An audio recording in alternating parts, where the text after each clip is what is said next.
ترمذی شریف کی روایت ہے، نبی علیہ الصلاۃ والسلام نے فرمایا، رحم اللہ عبدا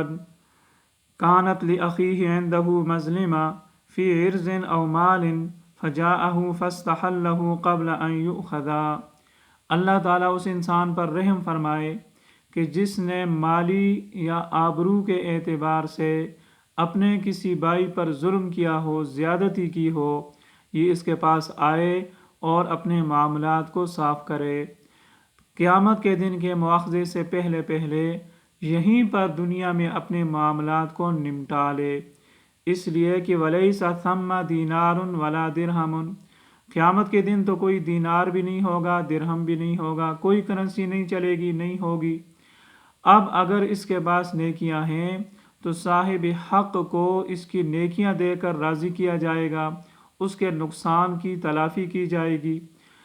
اور اگر اس کے پاس نیکیاں بھی نہیں ہیں تو پھر صاحب حق کے گناہ اٹھا کر اس آدمی پر ڈال دیے جائیں گے۔ اس لیے اللہ تعالیٰ اس آدمی پر رحم فرمائے